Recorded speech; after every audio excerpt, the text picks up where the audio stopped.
Masechet Moed Katan Daf Gimel, on va commencer par les 10 dernières lignes de Bet Amud Bet. Tnan, Mashkin Bet Ashlachin B'Moed ou B'Shevi'it.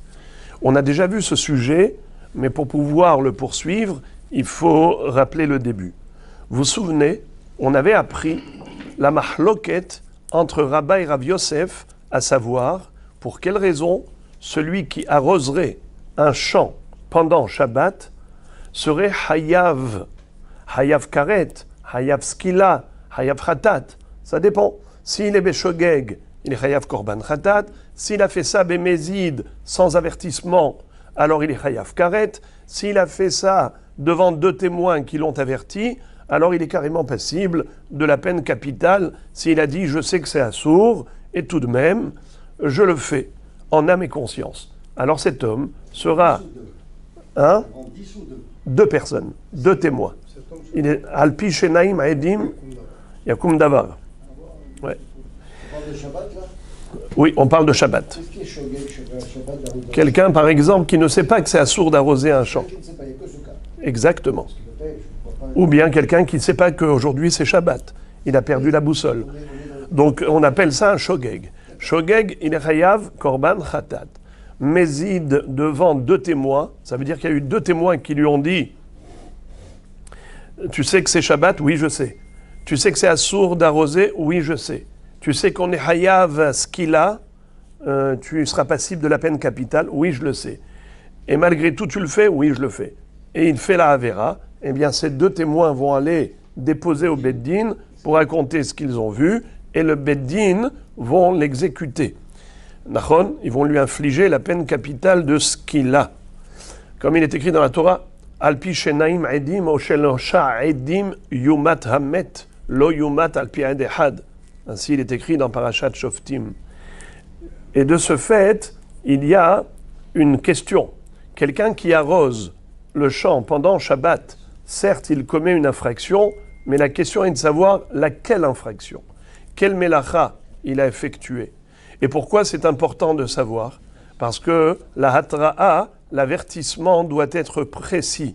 On ne peut pas faire un avertissement général. Tu sais que c'est une avéra?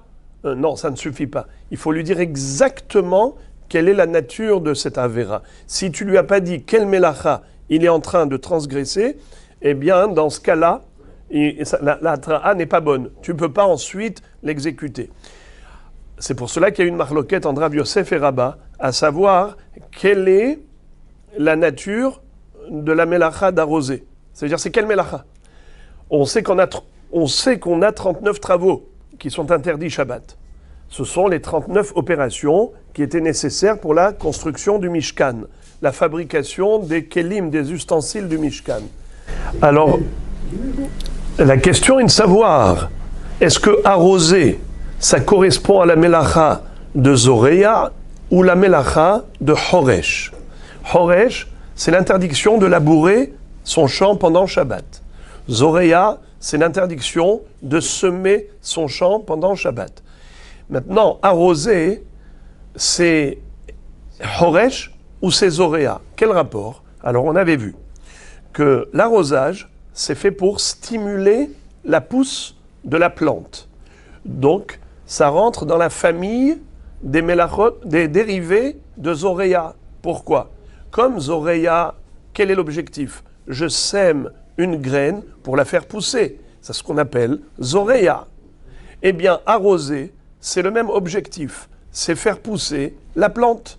C'est la raison pour laquelle, d'après Rav Yosef, celui qui arroserait son champ pendant Shabbat, il est Hayav Mishum Zoreya. Donc les 2 témoins, quand ils vont lui adresser l'avertissement, ils doivent préciser « Monsieur, tu es en train d'effectuer la melacha de Zoreya, qui est interdite Shabbat et passible de peine capitale. » S'il dit « Oui, je le sais, quand même il le fait », eh bien il est Hayav Mita.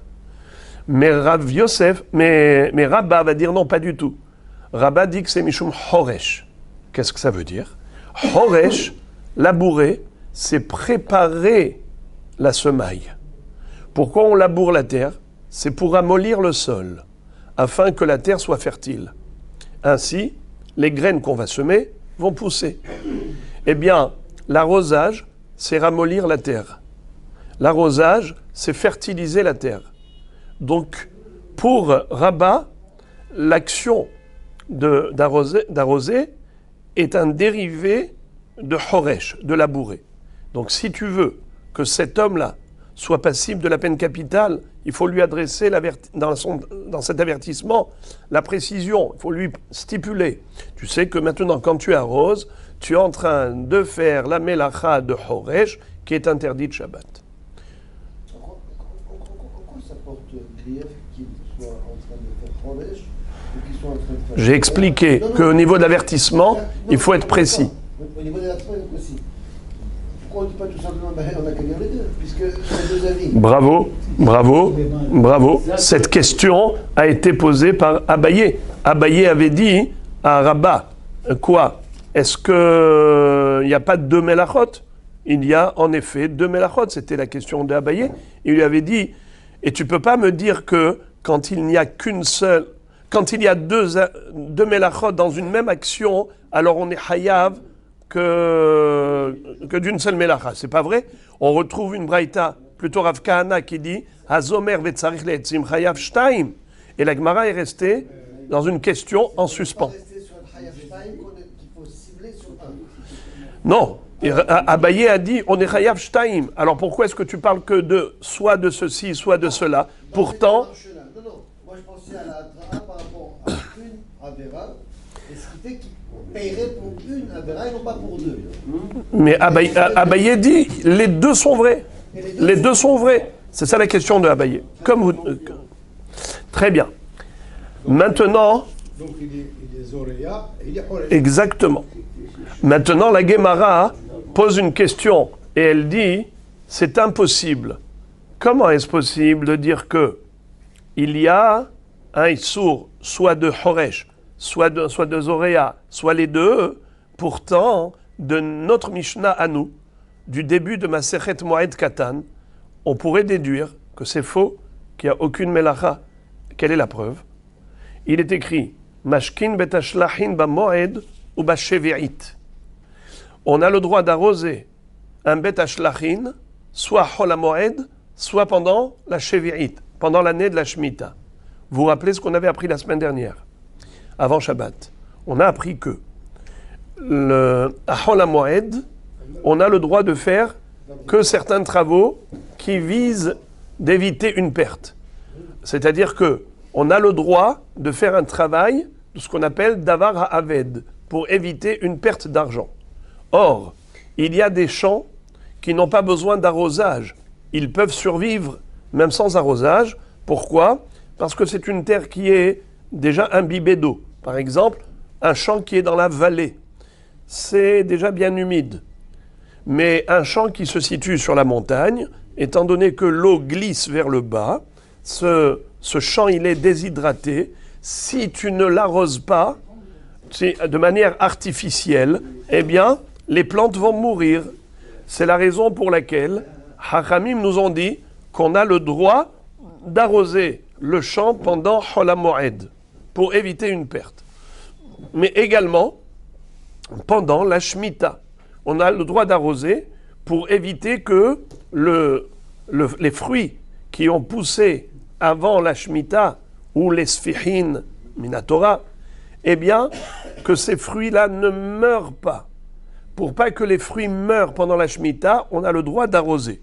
C'est ce qui est écrit dans la Mishnah. Mashkin, betashlachin, bamoed ou bashevi'id. Betashlachin, c'est le champ déshydraté. Alors la Gemara pose la question, elle dit comme ça. Bish lama mishum moed mishum tirhahu ou bemakom pseda sharu rabanan. Encore Chol HaMoed, je peux comprendre l'autorisation d'arroser. C'est parce que c'est juste interdit à cause de la fatigue. Et la fatigue qui est interdite par les Chachamim pendant Chol HaMoed, c'est pour ça qu'on n'a pas le droit de faire des travaux qui nous fatiguent. Mais si c'est pour éviter une perte, Chachamim ont dit on a le droit de travailler et de se fatiguer pour éviter une perte. Mais, et la Shevi'it, mais pendant la Shemitah, Ben leman de Amar, Mishum Zorea, ou Ben leman de Amar, Mishum Horesh, Zeri'a, Harisha, Bashevi'it, Mishari, excuse me. est-ce que pendant la Shemitah, on aurait le droit de faire un travail agricole, que ce soit d'après toi, Rabat, qui a dit que arroser égale Horesh, c'est apparenté au labour, ou d'après toi, Rabbi Yosef, qui a dit que l'arrosage est apparenté à quel melacha? Zoreya. Or, nous savons que semer pendant la Shemitah, c'est Assour Minatora. Labourer pendant la Shemitah, c'est Assour Minatora. Comment est-ce que on aurait le droit d'arroser un Bet Hashlachin pendant la Shemitah? Bien que le terrain soit déshydraté, bien que le champ soit sur la montagne et pas dans la vallée, et donc c'est vrai que les fruits peuvent mourir et si tu n'arroses pas. Et alors, c'est une raison de permettre, pour dire pour la survie des plantes, on va arroser pendant la Shemitah, mais tu transgresses un interdit thoraïque. Encore, Chol HaMoed, je peux comprendre pourquoi c'est permis, parce que c'était un interdit rabbinique. L'interdit rabbinique qui disait, Chol HaMoed, repose-toi, ne fais pas des travaux fatigants. Mais quand est-ce que je t'interdis de faire des travaux fatigants, ce qu'on appelle tirha, c'est uniquement s'il n'y a pas de perte. Mais si c'est pour éviter une perte, alors tu as le droit de te fatiguer.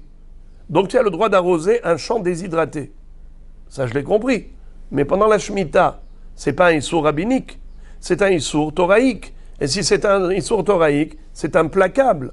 Que tu aies une perte d'argent ou que ce n'est pas de perte d'argent, ça ne change absolument rien. C'est Assour Minatora d'arroser, d'après toi, Rabat, et d'après toi, Rabbi Yosef, que ce soit Horesh ou Zoreya, c'est Assour Minatora. C'est comme Shabbat. Quelqu'un va dire, pour éviter une perte, il va faire un travail pendant Shabbat. C'est inconcevable et inenvisageable. Alors la même chose pour la Shemitah. Pourquoi la Mishnah nous a dit qu'on a le droit d'arroser un Bet Hashlachin? Question. Deux réponses. Tout ça, on l'a déjà vu, Rabotai. Là, je fais une révision. Amar Abaye, Bashevi'id Bazemanazé, Verabihi. Ici, on parle de la Shemitah de nos jours, après la destruction du Beth Amikdash. La Shemitah n'est plus en vigueur Minatora. La Torah, quand elle a interdit les travaux agricoles, c'est uniquement à l'époque du Yovel. Mais après l'exil, Am Israël n'est plus sur sa terre, en majorité. La majorité des Juifs se trouve en Chutz La'aretz. Et de ce fait, il n'y a plus la mitzvah du Yovel. S'il n'y a plus la mitzvah du Yovel, alors il n'y a plus de mitzvah de Shemitah. Car la mitzvah du Jubilé, la 50e année, et la mitzvah de la Shemitah, tous les septennats, ce sont deux mitzvot qui, selon Rabbi, sont étroitement liés. Et puisqu'il n'y a plus de Yovel, puisqu'il n'y a plus de majorité juive en Israël, alors il n'y a pas de Shemitah non plus, Minatora. Mais qui a dit que malgré tout, il faut respecter les lois de la Shemitah, même de nos jours? C'est les Hachamim, Zecher, la Migdash, en Zecher de la Shemitah de l'époque. Eh bien, Hem Amrou, Vehem Amrou, eux, ils ont interdit de travailler la terre, et eux ont permis de travailler la terre pour éviter une perte. Ils ont dit, tu peux arroser, car si tu n'arroses pas ce champ déshydraté, les fruits vont mourir. Voilà la réponse de Abaye. Quelle fut la réponse de Rava? Rava, regardez les deux dernières lignes de la page. Rava Amar, Afilutema Rabanan, Avot Asara Hamana, Toldot, Lo Asara Hamana. Qu'est-ce que ça veut dire? Pour Rava, la réponse, elle n'est pas que d'après Rabbi. Parce que il y a une mahloket entre Rabbi, c'est qui Rabbi? Rabbi Yehuda Nassi, le rédacteur de la Mishnah, et Hachamim, à savoir, est-ce que de nos jours, la Shemitah est en vigueur Minatora ou bien uniquement Midérabanan? Abaye a dit que notre Mishnah, elle va que d'après Rabbi, qui a dit que la Shemitah de nos jours n'est que d'ordre rabbinique. Mais notre Mishnah, elle ne peut pas fonctionner d'après Chachamim. Pourquoi? Car d'après Chachamim, l'interdiction de travailler la terre pendant la Shemitah, même de nos jours, c'est Minatora. Car les Chachamim nous disent qu'il n'y a aucun rapport entre la mitzvah du jubilé, du Yovel, et la mitzvah de la Shemitah. Même si le Yovel n'est pas applicable de nos jours, mais la Shemitah est, oui, d'actualité de nos jours également, Minatora. Donc on ne peut pas permettre l'arrosage d'un champ de nos jours, d'après Chachamim, vu que c'est Asur Minatora. Comment tu peux autoriser un Isur Torah? N'est-ce pas? Ça, c'est ce qu'a dit Abaye. Rava, de manière ingénieuse, il va dire non. Notre Mishnah, elle peut fonctionner, pas seulement d'après Rabbi, mais même d'après Chachamim, qui pensent que le dinim de la Shemitah de nos jours, elles sont d'actualité à Filumina Torah. Et pourtant, c'est permis d'arroser. Comment vous pouvez comprendre ça? Alors, Rava dit, voilà la raison pour laquelle c'est moutard. Vous savez pourquoi? Rava te dit, il est écrit dans la Torah, Ubashana shevi'it, Shabbat Shabbaton yeh la'aretz, Sadecha lo tizra, et Karmecha lo tizmor. Je vous lis tout le pasouk, vous n'avez pas sous les yeux. Sadecha lo tizra, et Karmecha lo tizmor, et Sefiach ketzirecha lo tiktzor, et Neve nezirecha lo tifzor. Mirde zemira bichlal zeri'ai, ubetzira bichlal ketzirai, lema ilcheta kadvinu rahamana, lememra de ahane toldot mihyav, aharaniata lo mihyav. Qu'est-ce que ça veut dire? Vous savez que la Torah a écrit clairement dans Parashat Behar qu'il est interdit d'effectuer des travaux agricoles, mais elle a précisé 4 travaux agricoles interdits. Lesquels? Sadecha lo tizra, tu n'as pas le droit de semer ton champ. Et karmecha lo tizmor, tu n'as pas le droit d'élaguer ta vigne. Et sefiach ketzirecha lo tiktzor, tu n'as pas le droit de moissonner la récolte. Vet'in neve nezirecha lo tivtzor, et tu n'as pas le droit de vendanger ta vigne, de cueillir les raisins. Alors écoutez Rabotai, ici ce que nous avons dans ces 4 actions. On a 2 avot et 2 toldot. 2 travaux types et 2 dérivés. Et là on ne comprend pas pourquoi la Torah avait besoin d'écrire les 2 dérivés. Puisque les dérivés c'est quoi? Les dérivés c'est tout ce qu'on arrive à déduire par comparaison, par analogie.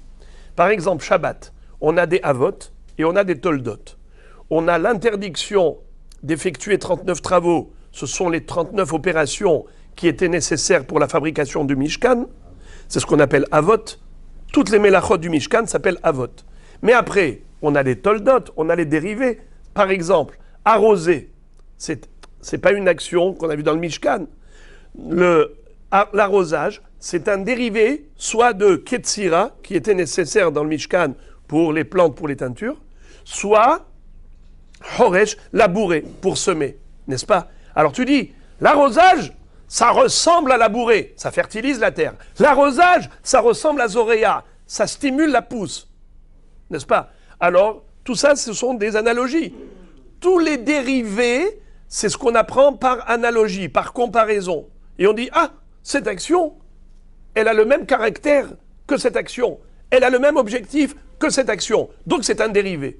Alors, on a dans la Torah les avot, mais normalement on n'a pas besoin d'écrire les toldot, parce que les toldot, c'est ce que je vais apprendre par comparaison, par analogie. Et pourtant, au niveau de la Shemitah, la Torah m'a écrit 2 avot, et elle m'a écrit 2 toldot. Mais pourquoi elle a écrit 2 toldot? C'est pour nous dire, au niveau de la Shemitah, ne rajoute aucune tolda au-delà de ce que moi j'ai écrit. La Torah a écrit les toldot pour te dire que ces 2 toldot sont interdites, mais à part ça, n'interdit rien du tout. Parce que sinon, elle n'avait pas besoin d'écrire les toldot. Si elle voulait interdire tous les toldot, bien qu'elle se taise, qu'elle m'écrive que les avot, et nous-mêmes, on va interdire tous les toldot. Mais justement, comme elle a voulu limiter le panel, comme elle a voulu justement restreindre la liste des toldot, elle a dit ces 2 toldot sont interdites, vezeu. Alors c'est quoi les 2 avot? C'est Ketzira et Zeri'a. Zeri'a, semer. Ketzira, moissonner. Ça c'est les 2 avot. C'est quoi les 2 toldot? Eh bien, le tolda de Zeri'a, c'est Zemira.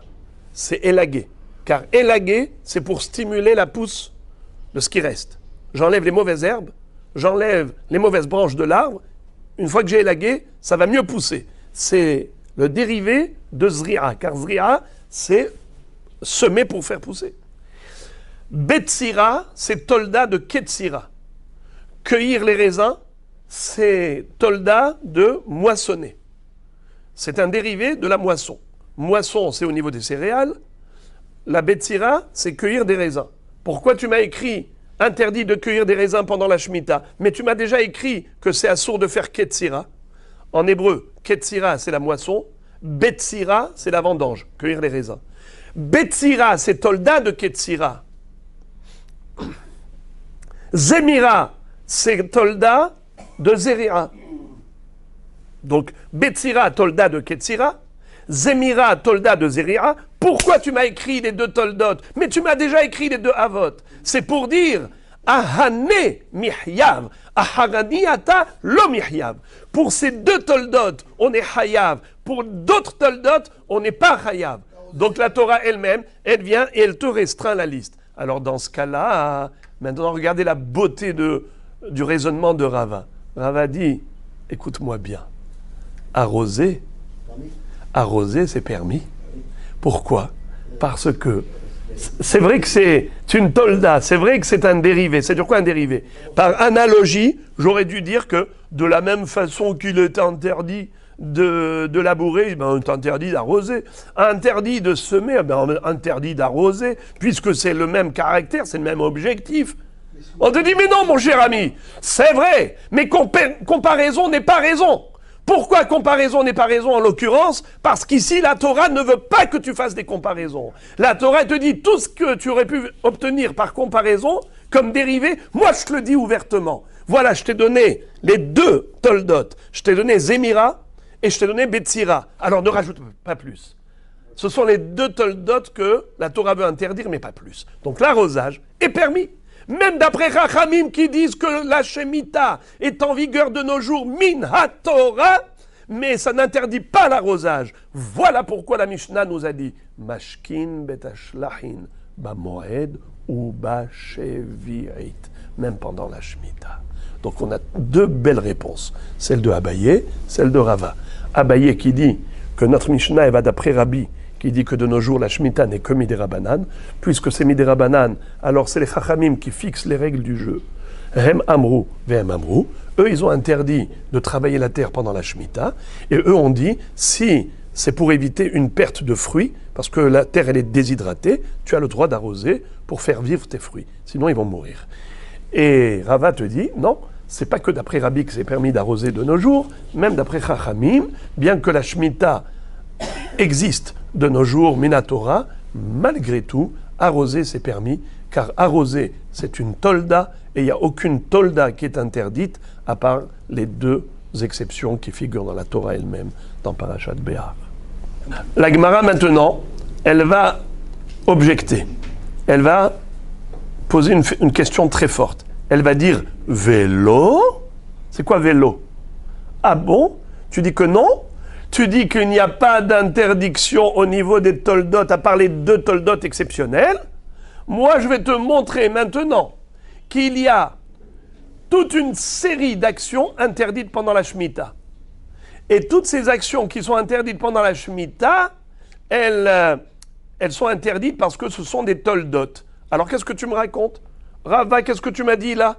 Tu m'as dit que toutes les toldot sont permises pendant la Shemitah, à part les deux qui figurent dans la Torah. Je vais te montrer immédiatement toute une liste des toldot à n'en plus finir. Elles sont toutes interdites. Et pourtant, la baraïta qui va nous les interdire, elle va s'appuyer sur un passouk de la Torah. Alors ne me dis pas qu'il n'y a que ça. Regardez ça. Ça va être une longue baraïta. Elle est longue. Mais le plus dur dans cette baraïta, c'est la traduction en français de toutes les opérations agricoles qu'on va lire maintenant. Et pourquoi c'est compliqué? C'est pas seulement la traduction en français qui est compliquée, c'est surtout parce que beaucoup d'actions se ressemblent, beaucoup d'opérations sont tout à fait similaires, alors ça porte des noms différents en fonction du fruit. Que ce soit par exemple pour des raisins, ça s'appelle comme ça. Pour des oliviers, ça s'appelle comme ça. Et finalement, c'est la même action. C'est très difficile. Ce sont des synonymes. Des synonymes. Alors, c'est pas grave. On a connu plus dur dans le chasse.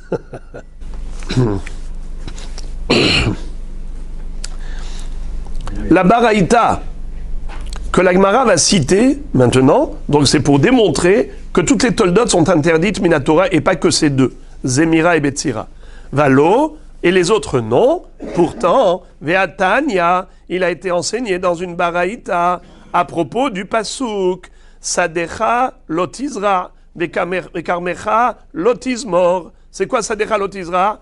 Ne sème pas ton champ. Vekarmecha lotizmor, n'élague pas ta vigne. D'accord? Alors, En liela zerua vezimur. La baraïta demande, elle dit, ok, il est interdit de semer, il est interdit d'élaguer. D'accord? Minaïn le nikush, ou le idur, ou le kissouah. D'où savons-nous qu'il en est de même pour le sarclage, pour le binage et pour le fauchage? Qu'est-ce que c'est que nikush? Nikush, c'est élaguer, qu'on appelle le sarclage. Rashi dit, au niveau de Zimour, alors Nikush, c'est le sarclage. Idour, c'est le binage. Comme ça dit Rashi, Hofer tahat gefanim, les rapouiller ara. C'est ramollir la terre à la base du tronc des vignes.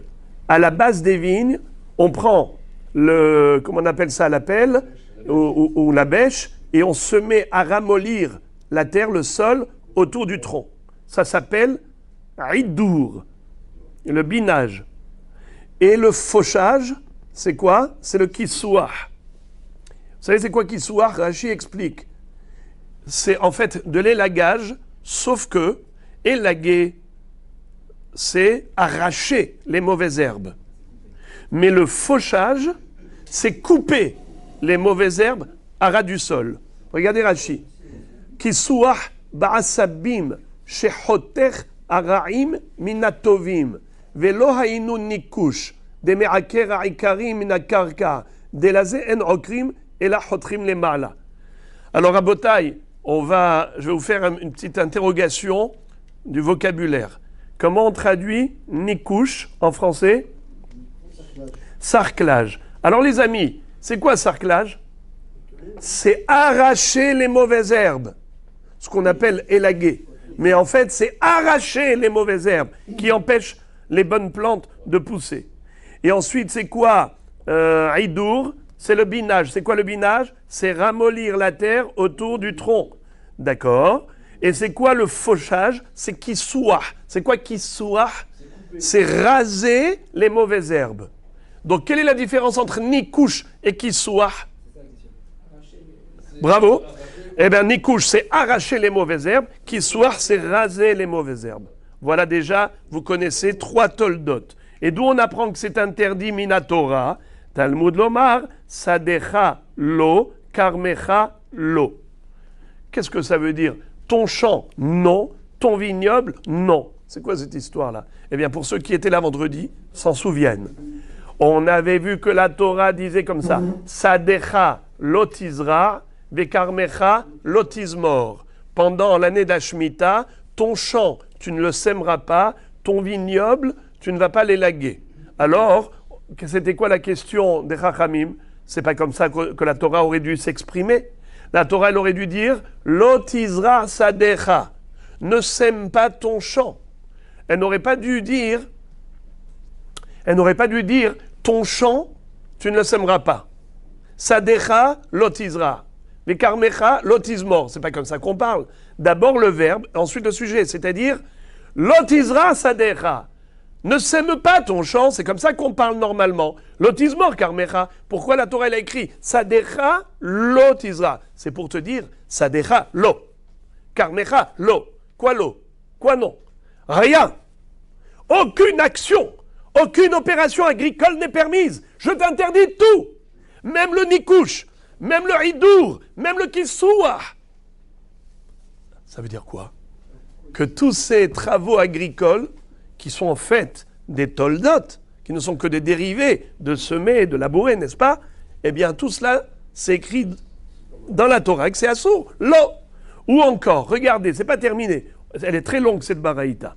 ou encore d'autres actions qu'on va évoquer. Minayin she'en mekarsemin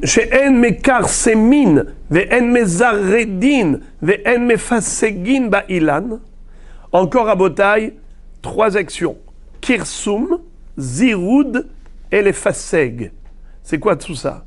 D'où sait-on que en mekarsemin? Vous savez comment on traduit? Qu'on n'a pas le droit de tailler des branches mortes. Ça s'appelle les karsem. Mais zaredin, ne pas tailler les excès de branches. Quelle est la différence, les amis, entre tailler des branches mortes et tailler des excès de branches? Qui peut me dire? L'autre, c'est pas mort. L'autre, tu fais un taillage. Et pourquoi on taille? Faire ça, c'est joli. Non, Si c'est pas mort, c'est pas déranger le passage. C'est Aérer. Bravo. C'est pour aérer et ventiler l'arbre. Parce que quand il y a trop de branches, eh bien, même si elles sont toutes très bonnes, mais elles s'étouffent mutuellement. Il y a 2 sortes d'élagage. Il y a l'élagage de retirer les mauvaises branches, celles qui sont déjà mortes, et il y a l'élagage qui n'est pas de retirer les mauvaises des bonnes. Elles sont toutes bonnes, mais elles s'étouffent. Elles sont trop touffues. Eh bien, un arbre touffu, il faut l'aérer si tu veux avoir une bonne qualité de pousse. Ça s'appelle en hébreu, alors regardez le nom que ça porte, les karsem et les ared. Les karsem, c'est élaguer les mauvaises branches. Les ared, c'est enlever les bonnes des bonnes pour aérer l'arbre. Ven mes fasegin, c'est quoi les faseg? C'est mettre un tuteur pour soutenir le tronc qui est fragile. Parce que quand vous avez des vignes, vous avez déjà vu des vignes, il faut leur mettre des tuteurs. Parce que sinon, le fruit est tellement lourd qu'il courbe et qu'il plie le tronc. C'est pour cela qu'on est mefaseg. Est-ce qu'on a le droit pendant la Shemitah de faire ces 3 travaux, à savoir élaguer, tailler ou soutenir? Eh bien, ces 3 travaux sont interdits. D'où on l'apprend? Toujours du même verset. Lequel? Sadecha lo, karmecha lo. Du fait que la Torah écrit Sadecha lo tizra, vechamecha lo tizmor. Ou encore à Botaï, encore d'autres actions. Minayin she'en mezabelin ve'en mefarekin ve'en me'abekin ve'en me'ashenin ba'ilan. Alors à Botaï, qu'est-ce que c'est que zevel? En mezabelin, on n'a pas le droit de mettre du zevel. C'est quoi le zevel? Bravo. On n'a pas le droit de mettre de l'engrais sur les racines. Et ve'en mefarekin, qu'est-ce que c'est que les farek? C'est dépierrer. Vous savez qu'est-ce que c'est que dépierrer? C'est retirer les pierres qui recouvrent les racines, qui les écrasent et qui empêchent la bonne pousse des fruits.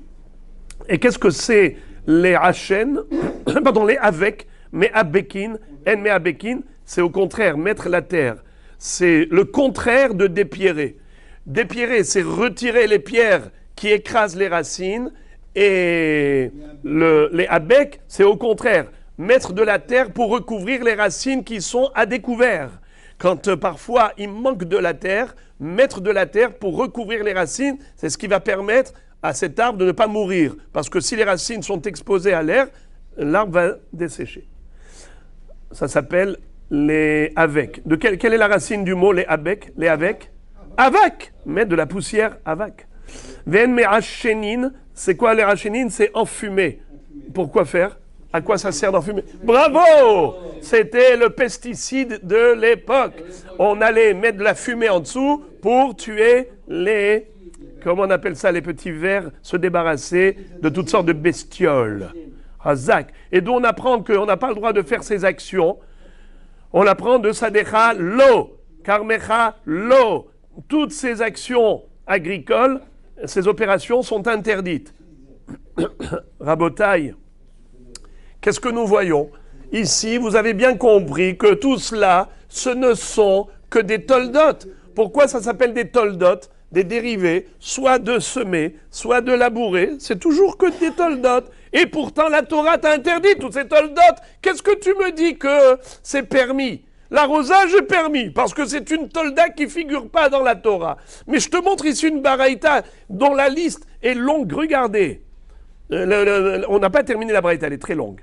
La Braïta, elle poursuit, elle dit Yachol lo yekashkesh tachat hazetim, velo yador tachat hagefanim, velo yemale nekaim maim, velo yaase ogiot la gefanim. Talmud lomar. Alors on va voir.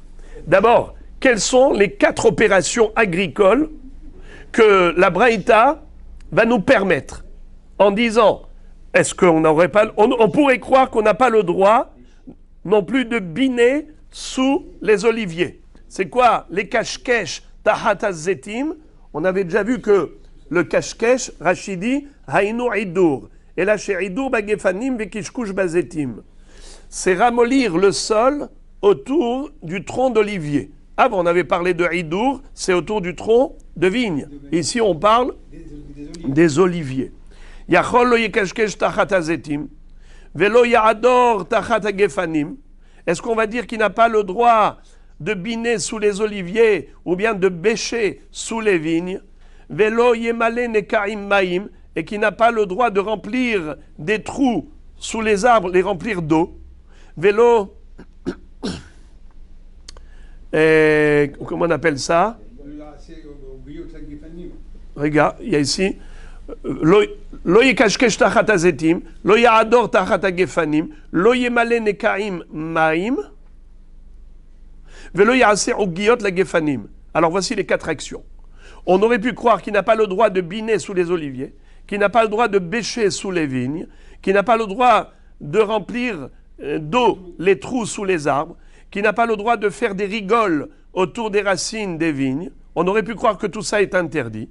On te dit non, c'est permis. Comment tu sais que c'est permis? Regardez maintenant, les amis, attachez la ceinture. Talmud lomar, sadecha lo tizra. Zri'a, bichlal haïta. Velama yatzta, leakish eleha lomar lecha. Ma zri'a miyuchedet. Avoda shebesade veshebekerem. Afkol shei avoda shebasade veshebekerem.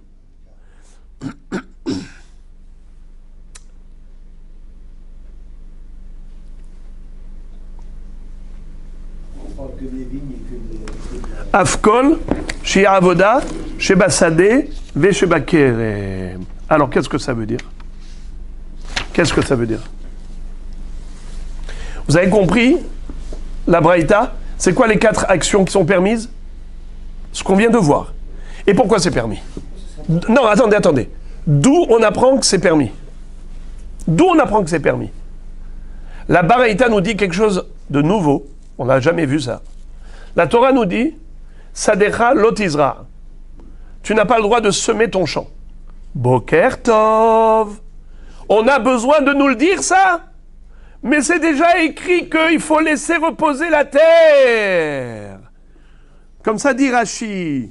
Ve'alo zeri'a bichlal haïta. Mais la zri'a, c'était déjà interdit. Et d'où on sait? Rashi dit Ubashana shevi'it Shabbat Shabbaton yeh haaretz.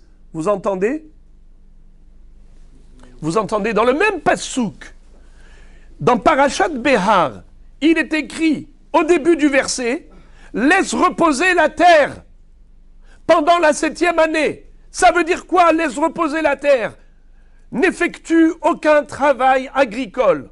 Alors pourquoi tu continues dans le même passouk que tu me dis Sadecha lotizra vekarmecha lotizmor, ne sème pas ton champ, n'élague pas ta vigne. Boker Tov. Mais si tu m'as dit de laisser reposer la terre, ça veut dire qu'il ne faut pas semer. Alors qu'est-ce que la Torah avait besoin de me préciser? Sadecha lotizra vekarmecha lotizmor, ne sème pas ton champ et n'élague pas ta vigne. C'est-à-dire quoi ça? C'est pour te dire, tu sais, quels sont les travaux que je t'interdis? Ce sont les travaux qui sont communs au champ et à la vigne. Si ce sont des travaux qui sont spécifiques au champ et pas à la vigne, ou spécifiques à la vigne et pas au champ, ces travaux-là sont permis. Voilà pourquoi on a autorisé tout ce qu'on avait vu avant. Vous vous rappelez, Rabotai, quelles sont les 4 opérations permises? Je sais que vous avez mal à la tête. Si je le savais, je vous aurais apporté un Doliprane, un Acamol, mais je vais vous reprendre les 4 actions qui sont permises. Biner sous les oliviers, permis. Bêcher sous les vignes, permis. Remplir d'eau les trous sous les arbres, permis. Faire des rigoles autour des racines des vignes, permis. Et d'où je le sais que c'est permis? Parce que ce ne sont pas des travaux qui sont communs à la vigne et au champ. Si ce n'est pas des travaux qui sont communs à la vigne et au champ, c'est permis. Oh!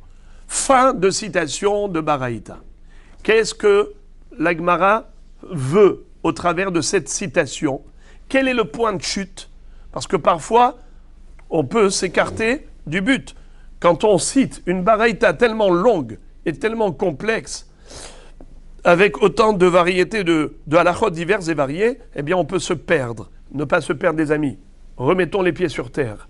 Toute cette Baraïta, c'était pour nous dire que nous voyons qu'il existe des travaux agricoles qui ne sont que des dérivés, et pourtant c'est interdit pendant la Shemitah. Alors comment tu as pu permettre l'arrosage? Dans la Mishnah, la première phrase de notre Mishnah, Masechet Moed Katan, il est écrit Mashkin betashlahin ba moed ou ba shevi'it. Pendant la Shemitah, il est permis d'arroser.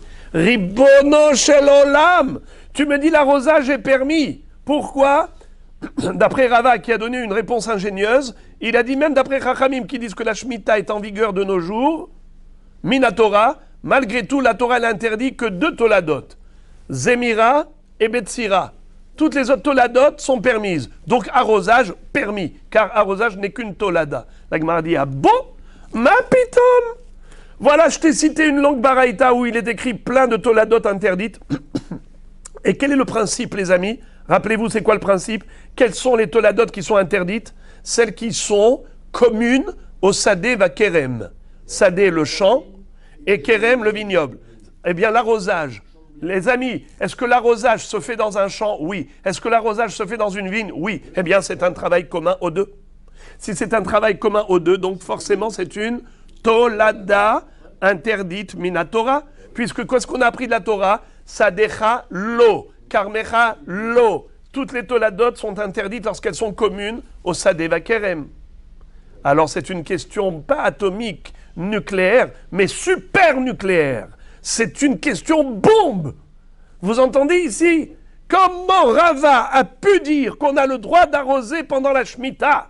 Parce que c'est une tolda et elle ne figure pas dans la Torah. Comment elle ne figure pas dans la Torah? Voilà la Braïta. Elle a cité toutes les toladot, une série de toladot. Elle n'a pas cité l'arrosage, mais c'est exactement pareil, puisqu'elle nous a donné le principe que toute action qui est commune au Sadé va Kerem, c'est une tolada qu'il faut interdire. Eh bien voilà, point à la ligne, c'est assourd. Comment la Mishnah a permis? La question, elle est bombardesque, mais la réponse, elle est très simple. Tellement simple que on va dire, ouais, c'est ça la réponse? Eh bien la réponse, écoutez, c'est que, en fait, Midera Banan, Ukra Asmarta Be'alma. Détrompe-toi, ne te méprends pas. Tu as cru que toutes ces mélachot, tous ces travaux agricoles sont interdits par la Torah?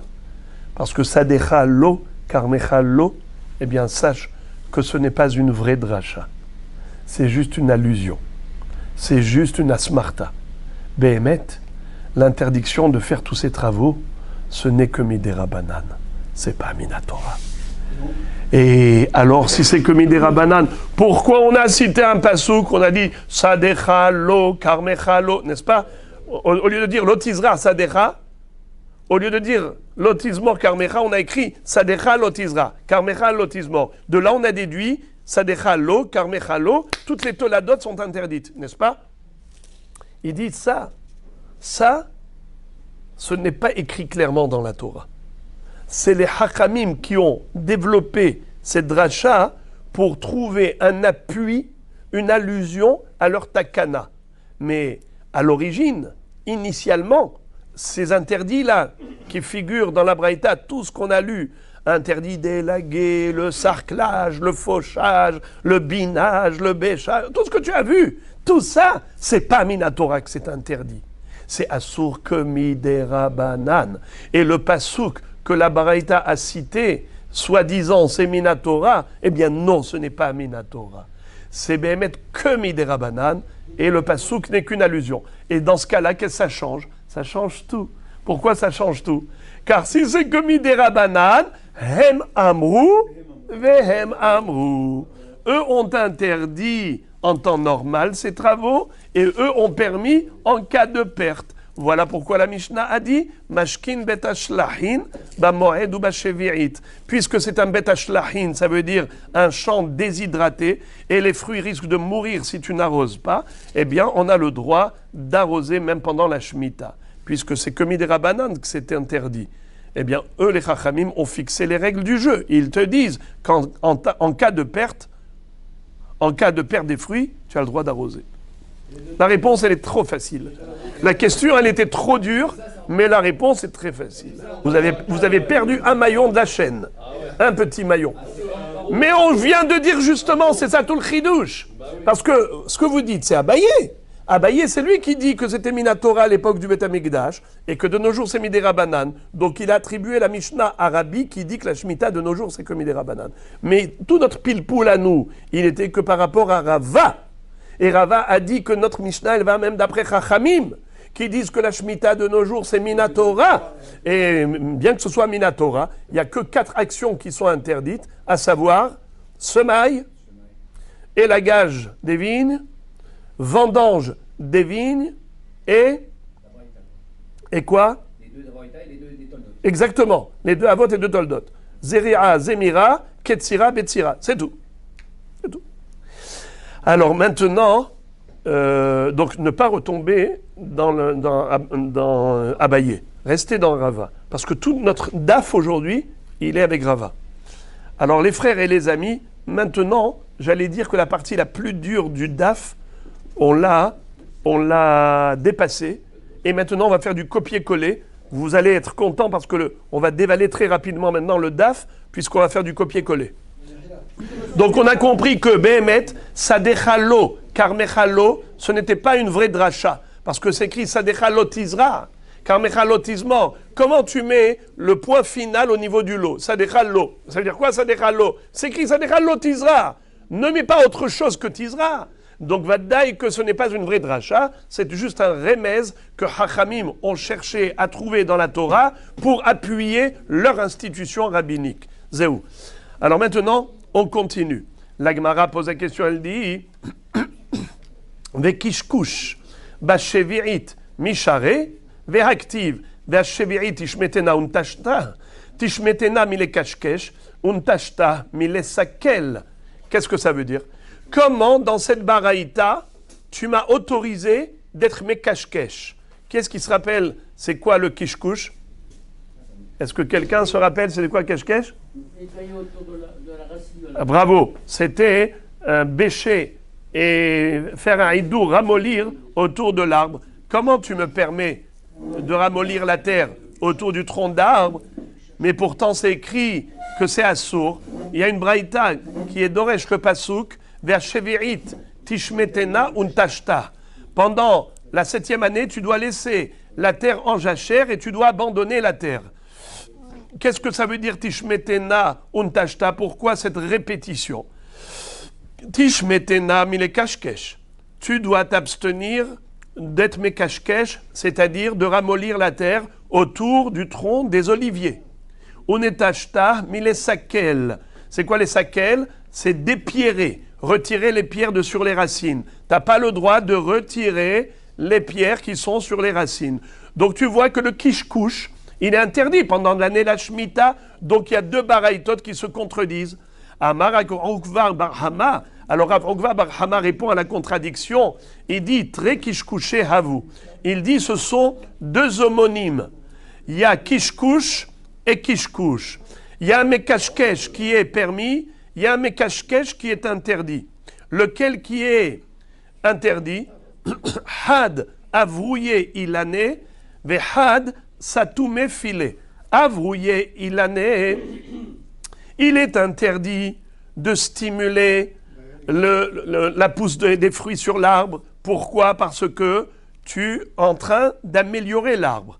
Améliorer l'arbre, c'est assour, c'est un travail agricole qui vise le gain, le bénéfice. On n'a pas le droit de faire évoluer des fruits pendant la Shemitah. C'est un travail agricole qui est interdit.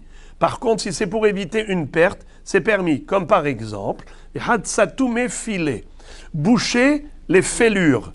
Satoumé filet, boucher les fêlures. C'est-à-dire que si on voit qu'il y a eu des racines d'arbres qui se sont découvertes parce qu'il y a eu des fêlures dans la terre, elle s'est ouverte, elle s'est craquelée, et maintenant on voit les racines. Alors ces racines exposées à l'air, elles vont sécher et l'arbre va mourir. Avrouillé ilan assour, satoumé filet charré.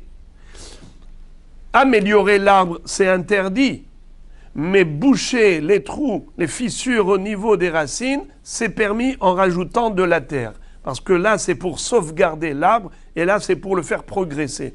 Eh bien, progresser, c'est interdit, et sauver la vie de l'arbre, c'est permis. Itmar, et maintenant, la Gemara va développer le sujet qu'on avait vu précédemment. Vous vous rappelez l'histoire de labourer la terre pendant la Shemitah. On avait dit que Harisha et Zri'a, on n'a pas le droit d'être Horesh, on n'a pas le droit d'être Zoreya pendant la Shemitah. Vous vous rappelez ce qu'avait dit Abaye à Rabbi Yosef? Il leur a dit, toi tu dis que c'est arroser égale Horesh. C'est un dérivé du labour. Toi tu dis que arroser, c'est un dérivé de la semaille. Ça c'est assour, ça c'est assour. D'où tu sais, Abaye, qu'il est interdit de labourer la terre pendant l'année de la Shemitah? Mais labourer la terre, c'est pas écrit dans la Torah qu'il est interdit de labourer la terre. Il est interdit de semer, c'est écrit, Sadecha lotizra, Karmecha lotizmor, et Sefiach ketzirecha lotiktzor, Vet inneve nezirecha lotivtzor. Voilà 4 mélachot. Où tu as trouvé le labour? Alors maintenant, on va étudier. Itmar, Hahoresh bashevi'it, Rabbi Yohanan ve Rabbi Elazar, Had Amar loke ve Had Amar eno loke. Celui qui laboure la terre pendant la Shemitah, Rabbi Yohanan et Rabbi Elazar sont en mahloket. Il y en a un qui dit que c'est Assur mina Torah, il va même recevoir les 39 coups parce qu'il a transgressé un interdit toraïque. Et Hadamar, et l'autre va dire eno loke. Non, non, non, il n'y a pas de malkout. Il ne recevra pas les 39 coups. La Gemara cherche à comprendre leur débat. Pourquoi il y en a un qui dit blanc et l'autre qui dit noir? Lima bede Rabbi Avin amar Rabbi El'a kamefalge. A priori, leur mahloket, elle est par rapport à un hidush de Rabbi El'a. Qu'est-ce qu'a dit Rabbi Avin au nom de Rabbi El'a? De amar Rabbi Avin amar Rabbi El'a, kol makom shene'emar, klal be'ase, uprat belo ta'ase, en danimoto biklal uprat uklal. Man de amar loke, litleh de Rabbi Avin, amar Rabbi El'a. Ou man de amar eno loke, itleh de Rabbi Avin. Qu'est-ce que ça veut dire? Vous connaissez tous le code de la Torah qui figure parmi les 13 codes de la Torah. On lit tous les matins. Rabbi Shmuel Omer, Bishlosh Esrei, Middot HaTorah Nidreshet, Bekalo HaHomer, Bigzar HaShabbat. Qu'est-ce qu'il y a? Klal, Uprat, Uklal, Iatadan, et la Keren Aprat. Qu'est-ce que ça veut dire? Klal, Uprat, Uklal, Iatadan, et la Keren Aprat. Parfois, la Torah, elle s'exprime ainsi. D'abord, elle donne une généralité. Ensuite, elle donne un détail, précision. Et après, à nouveau, elle donne une généralité. Quand la Torah s'exprime de la sorte, qu'est-ce qu'elle veut dire? Elle parle de manière générale, ensuite précise, ensuite générale. Klal ou prat ou klal, eh bien c'est un code de la Torah. C'est quoi le code? Iatadan et la keren aprat. Ça veut dire qu'en réalité, la Torah ne veut pas donner que le prat. Le prat, elle a donné comme référence pour le klal. Pour te dire, tu veux savoir qu'est-ce que ce klal inclut? Il inclut tout ce qui ressemble au prat. Essaye d'analyser le prat. Quelle est la nature du prat? Et en fonction de la nature du prat, tu sais à quoi la Torah fait allusion dans le klal. Je vais prendre un exemple. Vous savez par exemple que l'argent du Maaser Sheni, quand il y a des fruits de Maaser Sheni, on doit manger à Jérusalem. Mais quand c'est trop lourd ou trop loin, alors on a le droit de transférer la Kedusha du Maaser Sheni, la Kedusha de ces fruits, sur de l'argent. Cet argent, qu'est-ce que j'en fais? Eh bien, je l'amène à Yerushalayim. Une fois que je la porte à Yerushalayim, je l'investis dans des produits alimentaires. Je ne peux pas acheter une maison avec, je ne peux pas acheter des meubles ni une voiture. Je peux acheter que des fruits, ou de la viande, ou du vin, des fruits. Qu'est-ce qui est écrit dans la Torah? Venatata hakesef bechol asher te'ave nafshecha. Babakar ou batson, bayain ou bashecha. Ou prol asher tish'alcha nafshecha. Tu pourras investir cet argent dans tout ce que ton âme désire. Gros bétail, menu bétail, le vin. Tout ce que ton âme désire. Tout ce que ton âme désire. Ceci, cela, tout ce que ton âme désire. Eh bien, dis-moi tout ce que ton âme désire, j'ai tout compris. J'ai tout mis dedans. Mon âme, elle désire tout. Je veux une maison à Jérusalem. Je veux un mobilier à Jérusalem. Je veux une voiture à Yerushalayim. D'accord ? Alors on te dit, non. Tu peux acheter que ceci, cela. Babakar, Moubatson, Maïm, Hacherar. Alors, ah bon, c'est ça? Alors, écris-moi que ça. Pourquoi tu m'as écrit tout ce que ton âme désire? Écris-moi que gros bétail, menu bétail, le vin, l'alcool, c'est tout. La Torah dit non. Je veux que tu achètes tout ce que ton âme désire, mais qui ressemble à ces 4 éléments. Bakar, Tson, Yain, Shechar. Si j'ai envie d'acheter des clémentines, je peux acheter des clémentines avec, oui ou non? Eh bien oui, pourquoi? Eh bien parce que ça ressemble à Yain et Shechar, Bakar et Tson. C'est quoi? Prix, mi-prix. Vegidulo minaretz. C'est-à-dire, prix, mi-prix. Quelque chose qui est le fruit du fruit. Par exemple, Bakar. C'est quoi Bakar? C'est de la viande. D'où il est né ce veau? Il est né de la vache. Et la vache d'où elle est née? Eh bien de sa mère qui était vache. Et sa vache d'où elle est née? Eh bien de sa mère. Nahon. Donc chacun il est pris, mi-prix. Yahin et Shechar. Yahin c'est quoi Yahin? C'est aussi un prix, mi-prix. D'où il vient? Du raisin. Le raisin d'où il vient? Du raisin d'avant. Nahon. Alors les amis, dans ce cas-là, si je veux acheter des pommes, je peux acheter avec de l'argent? Eh bien oui. Pourquoi? Parce que ça ressemble au klal.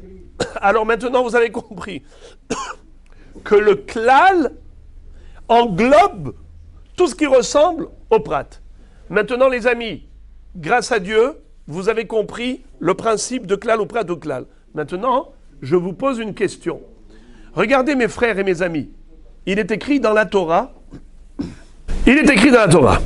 Klal ou prat ou klal. Regardez ça. Ou bashana shevi'it. Shabbat, Shabbaton yela haaretz. Rabota, qu'est-ce qui peut me dire c'est quoi Shabbat, Shabbaton yela haaretz? Qui peut me traduire ce klal? Qui peut me dire c'est quoi? Traduction. C'est quoi ce klal? Qu'est-ce qu'il me dit ce klal? Bravo. D'où je le sais? C'est quoi Shabbat, Shabbaton? C'est le Shabbat des Shabbats. La 7e année, le Shabbat des Shabbats. Alors où est-ce que je vois que c'est interdit de travailler? Pachout, il faut laisser la terre se reposer. Bashana shevi'it Shabbat Shabbatoni el haaretz. Si je dis laisse la terre se reposer, Shabbat c'est le repos, laisse la terre se reposer, ça veut dire quoi en d'autres termes? Ne travaille pas la terre, zéro. Donc Rabotaï, ça c'est un klal. Qu'est-ce que me dit ce klal? Interdiction de tous les travaux agricoles, tous les travaux. On te dit laisse la terre se reposer. Tu as tout compris. C'est où? Après ça, la Torah te dit c'est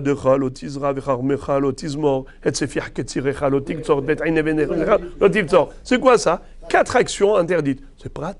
La Torah t'a précisé exactement 4 détails, pas plus. Après ça, qu'est-ce qu'elle répète? Encore une fois, Shenat Shabbaton yela haaretz. Ce sera une année de repos pour la terre. Laisse-la en jachère. Boker Tov. Qu'est-ce que la Torah veut alors?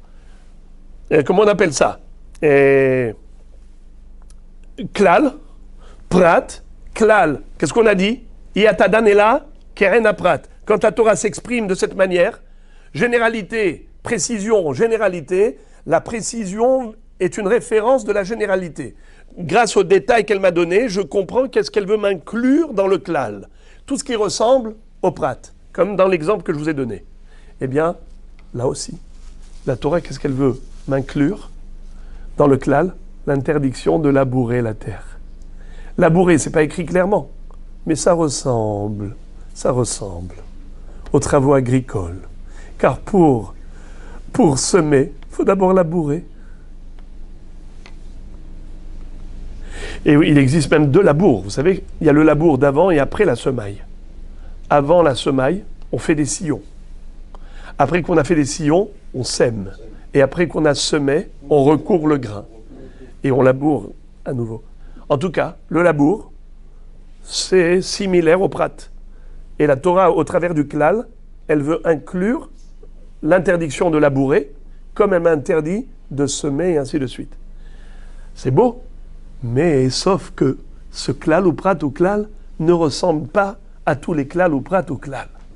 Qu'est-ce qu'il y a d'atypique ici? Eh bien, voilà ce qui est d'atypique. C'est que généralement, le klal ou prat ou klal, ils sont homogènes. Ici, ils sont hétérogènes. Car au début, on parle de assez, et après, on parle de lota assez. C'est-à-dire, quand on te dit Ubashana Shevi'id Shabbat Shabbaton Yela Haaretz, c'est assez. Quand on te dit Sadera Lotizra, c'est lota assez. Et après, encore une fois, Shnat Shabbaton Yela Haaretz, encore une fois, c'est assez. Alors, est-ce qu'on peut faire une dracha pareille de klal ou prat ou klal alors qu'ils sont hétérogènes? Le klal, il est assez, le prat, il est lota assez. Est-ce que ça marche? C'est là la mahloket. Rabbi, il a dit au nom de Rabbi Avin, il dit En danimoto bi klal ou prat. Quand c'est comme ça marche pas le klal ou prat ou klal. Pourquoi pas? Parce qu'ils sont hétérogènes. Puisque, en général, le code de la Torah, quand il a été donné, dans tous les cas classiques, ça a toujours été homogène. Alors maintenant que c'est hétérogène, est-ce que c'est une raison de distinguer ou pas? Eh bien, il y en a un qui dit, pourquoi pas, comme vous dites si bien. Vous avez vu que je ne me suis pas énervé quand même. En général, je m'énerve quand vous dites pourquoi pas. Mais là, vous avez dit pourquoi pas, et j'étais d'accord avec vous. Pourquoi? Parce que c'est ça la marloquette. Il y en a un qui dit pourquoi pas, le malo, et l'autre il dit non, non. Quand c'est pas pareil, d'où tu sais que là aussi tu peux appliquer la règle de klal ou prat ou klal? La règle de Rabbi Ishmael, la règle de Rabbi Ishmael, elle est en général, dans tous les klal ou prat ou klal qui sont classiques, c'est toujours homogène. Mais là ici, un il est assez, l'autre il est lota assez. Peut-être ça marche pas. Celui qui dit que oui, ça marche, c'est pour cela qu'il a dit que on est Hayav Malkout dans Horesh. Celui qui dit on n'est pas Hayav Malkout parce qu'il dit il n'y a pas d'interdiction de labourer. Labourer, c'est pas interdit. Tu as juste labouré, tu n'as pas semé. Alors il dit pourquoi tu vas lui donner des coups? La Torah l'a interdit? Où est-ce que la Torah l'a interdit? Klal ou prat ou klal? Il dit ma pitom. Klal ou prat ou klal, quand c'est hétérogène, on ne fait pas la dracha. La Gemara dit est-ce que c'est cela le débat? La Gemara dit lo, c'est pas obligé. Je peux te donner une autre explication bien plus belle. Lo, Nekule alma litle de Rabbi Avin amarabila. Tout le monde est d'accord pour dire que Rabbi Ilha n'a pas raison. Même si c'est hétérogène, on peut faire la dracha. Comme vous avez dit, pourquoi pas? Rabbi Nissim, la Gemara dit, on va dans ce sens. Pourquoi pas? Alors maintenant, pourquoi il y en a un qui dit qu'on n'est pas Chayav Malkout? Mande Amar Loke Shapir. Alors celui qui dit Chayav Malkout, on comprend pourquoi. Parce qu'il fait la dracha du klal ou prat ou klal. Mande Amar Enoloke Amar Lecha. Celui qui dit Enoloke, il va te dire pourquoi. Mirde Zmira Bichlal Zri'a, ou Betsira Bichlal Ketsira, les Maïlcheta Katvin Hurahamana, les Mimar de Ane Toladot ou de Mihyav, Tolada Harina lo Mihyav. Qu'est-ce que ça veut dire? Il te dit, labourer, c'est sûr que c'est pas interdit. Pourquoi? À quel titre tu voudrais le rajouter? Si Béhémet, la Torah, voulait le rajouter, elle n'avait pas besoin de cela. Elle aurait pu m'écrire tout simplement klal ou prat ou klal, d'accord? Mais pourquoi est-ce qu'elle a écrit les toladot? Vous vous rappelez? Il y a 2 avot et 2 toladot. Les 2 toladot, c'est inutile. Elle aurait pu écrire juste les avot. Alors c'est seulement cela. Si on arrive à cette conclusion, seulement cela, alors on n'a que 4 opérations agricoles qui sont interdites par la Torah. Tu ne peux pas me rajouter le labour. Tu ne peux pas me rajouter tous ceux qui viennent par logique, comme tu as dit. Pourquoi? Parce que la Torah a été exhaustive. Elle a été exhaustive. Elle t'a donné une liste exhaustive. Elle te dit 4 opérations, 2 avot, 2 toldot, stop tout. Ne me rajoute rien. C'est bombardesque. Donc celui qui me dit klal ou prat ou klal, on a compris qu'il dit, voilà, c'est une dracha. Celui qui dit non, parce qu'il dit, si c'était vrai, pourquoi la Torah elle a précisé les 2 toladot? C'est uniquement et exclusivement ces 4 actions et pas plus. La Gemara va poser la question, elle va dire vélo, ah bon? Ça et pas plus. Et maintenant, Rabotai, ce que je vous avais dit, copier-coller. Copier-coller, c'est très facile. On va relire la même braïta, même si elle est longue, mais vous la connaissez. On ne va pas la traduire, je vais rien que la lire. Ve'atania, sadechalotizra ve'karmechalotizmo, en li elazirua ve'zimo, minayin le'ido ve'lekishkush, lekisuach, talmudomar sadechalo, karmechalo. לא כל מלאכה שבשדך ולא כל מלאכה שבכרמך. ומנין שאין מקרסמין ואין מזרדין ואין מפסגין באילן, תלמוד אומר שדך לא, כרמך לא. כל מלאכה שבשדך לא וכל מלאכה שבכרמך לא. ומנין שאין מזבלין ואין מפרקין ואין מעשנין באילן, תלמוד אומר שדך לא, כרמך לא, כל מלאכה שבשדך לא וכל מלאכה שבכרמך לא. יכול לא יקשקש תחת הזיתים ולא יעדור תחת הגפנים ולא ימלא נקע עם מים ולא יעשה עוגיות לגפנים, תלמוד לומר שדך לא תזרע. זריעה בכלל הייתה ולמה יצאת להקיש אליה. לומר לך מזריעה מיוחדת שהיא עבודה שבשדה ושבכרם, אף כל שהיא עבודה שבשדה ושבכרם. Donc tu vois que dans cette baraïta, on a déjà vu qu'il y a plein d'opérations agricoles qui sont interdites. Auquel titre? Parce que ce sont des toladot. Alors pourquoi tu m'as dit que la liste elle est exhaustive? Pourquoi tu m'as dit qu'il n'y a que 4 actions interdites, pas plus? C'est faux. Tu vois la braïta, elle t'a cité plein d'opérations qui sont interdites. La même réponse comme on avait déjà vu. Midera banan, ukra asmarta be'alma. C'est la même réponse que Behemet, c'est pas une vraie dracha. Tout cela, c'est que Midera banan que c'est assour, c'est pas assour minatora. Donc personne, a priori, ne peut dire que la Torah a voulu interdire toutes les toladot. C'est pas possible. La preuve, c'est qu'elle a donné que 2 toladot et pas plus. Donc on a compris que la mahloquette entre les deux, c'est de savoir est-ce qu'on fait la dracha de klal ou prat ou klal, oui ou non. Quand il y a assez et lota assez, il y en a un qui dit oui, l'autre il dit non. C'est pour cela qu'il y en a un qui dit hayav malkout et l'autre il dit que celui qui laboure n'est pas hayav malkout. Mais maintenant, Rabotai, on va découvrir des drachotes de toute beauté par rapport au labour. Alors regardez, Rabotai, on est à labour là. Ki ata ravdimi amar yachol ilke ala tosefet venasiv la talmuda liptura velo yadana mai talmuda ou mai tosefet. Ravdimi est venu d'Eretz Israël. Il est arrivé en Babylonie. Et il leur a dit, lorsque j'étais en Israël, au Beth Midrash, on nous a enseigné quelque chose que je n'ai pas compris. Je n'ai pas compris le début, je n'ai pas compris la fin. S'il y a quelqu'un qui pourrait m'expliquer, j'aurais bien voulu. Regardez ça. Rav Dimi va dire, j'ai entendu comme ça, Yachol ilke ala tosefet, est-ce que on est chayav malkout pour le rajout, pour la tosefet? Et ensuite, on nous a dit, Nasivla Talmuda liptura. Le Talmud, il a dit non, en conclusion, patour. On n'est pas chayav pour la tosefet, on n'est pas tour. Velo yadana mai Talmuda ou mai tosefet. Et en réalité, je ne sais même pas de quoi il parlait. Je n'ai pas compris de quelle tosefet il parlait, et je n'ai pas compris pourquoi on n'est pas chayav malkout pour cette tosefet. Je suis dans le brouillard total. Je serai reconnaissant envers celui qui m'expliquerait le sens de cet enseignement. Alors voilà l'énigme. Et la réponse, elle est double. Il y a une réponse de Rabbi Elazar, il y a une réponse de Rabbi Yochanan. Rabbi Elazar explique. Rabbi Elazar Amar Harisha. En fait, le débat que tu as entendu, Rav Dimi, c'était par rapport au labour, à la Harisha. Et que veut dire que le labour, il s'appelle Tosefet? C'est quoi ça? Achika Amar. Yachol ilke al Harisha. De atia miklal ou prat ou klal. Venasivla talmuda liptura. Demken kolane prate la mali. Regardez la beauté. Il lui dit, tu veux savoir c'est quoi Tosefet? Un rajout. C'est un rajout par rapport aux 4 opérations.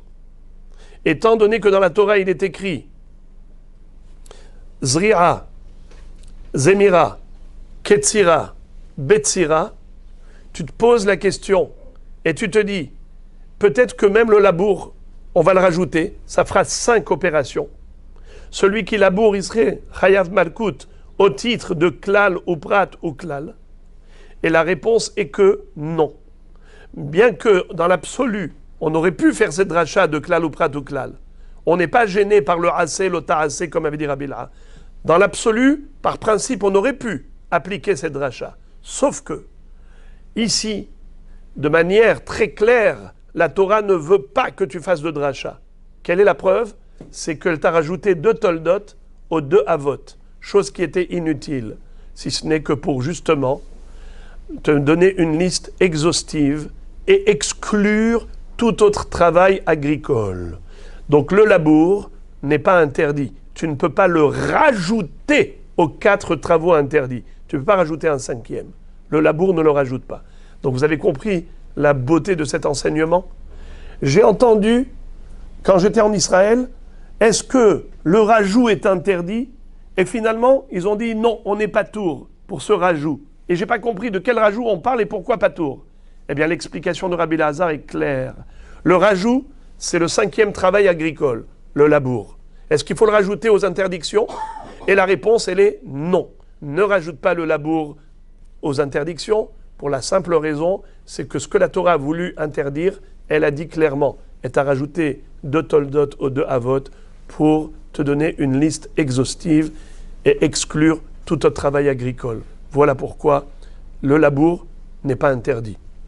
Ça c'est, Rabotai, j'ouvre une parenthèse, attention, ne vous fiez pas à ce que je dis maintenant, on verra après pourquoi le labour est interdit, mais pour l'instant, on n'a pas d'interdiction. Autre explication, c'est Rabbi Yochanan. Rabbi Yochanan va dire, je vais t'expliquer c'était quoi la Tosefet, et je vais t'expliquer pourquoi c'était permis, patour. Il va dire que Tosefet, le rajout, c'est autre chose.